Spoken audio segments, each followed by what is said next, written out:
Hello everyone, welcome again to another exciting episode of To Be Honest with Uncle Chris, and we're still on our quest to helping teenagers to answer the identity question. I have with me Favor. We were together recently and she's back again.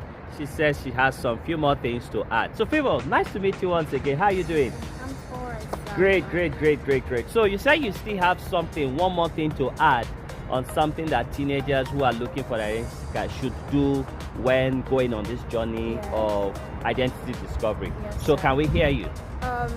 One major thing that we overlook, right, when it comes to finding our identity is that external factors do shape our identity. And what are those external factors? Like, are you royalty? Is your dad a pastor and imam? Is your dad a banker? Is your dad a computer scientist? Is your whatever your parents are, or your social group is, or your religious stand is? Yeah. You know, it shapes our identity, and we often overlook that. I know that we try to find our identity outside of that, but let's say you find yourself in a situation where somebody's looking for you. Somebody's looking for you in your Maybe your neighborhood. Yes, your Okay. neighborhood, and they say, okay, they meet somebody on the way. Yeah. Okay, do you know this person? Do you know Ayo? She's slim, she's tall, she's dark, she dresses like this, she talks like this. Her father is a pastor, her mother is a banker, they drive this kind of car, and that person is able to say, yes, I know her, from what you have mentioned, or from what that person has mentioned about you. Yeah. You're able to say, okay, I know this person from what they have said. Yeah. And those things are the external factors External. Yeah. that, subconsciously have a role to play When it comes to your Yes. identity. And people decide, no, not necessarily decide, but people subconsciously, Shape it based on what you Yes. are reflecting. yes. Yeah. And when that external identity or that external factor Yeah. does not align with your internal identity, there's a problem.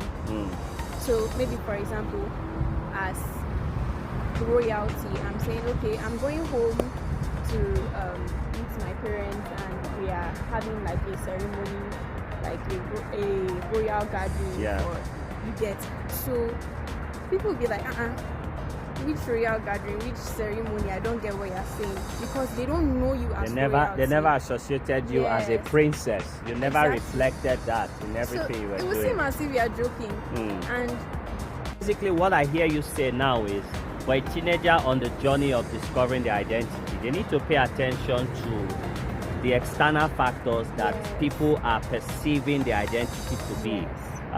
Someone is describing you, you're slim, you're tall, you're dark, you are the daughter of a pastor, you Yes. are the daughter of a king, that makes you a princess. You need to pay attention to that and ensure that that perception or external factor aligns with your internal, which is your core. If there's a gap, you need to work at it, meaning you should pay attention to the trail. As a teenager journeying on this identity discovery, you need to pay attention to the trail that you are leaving behind. That's a very important point. Thank you so much for that. So you've heard her.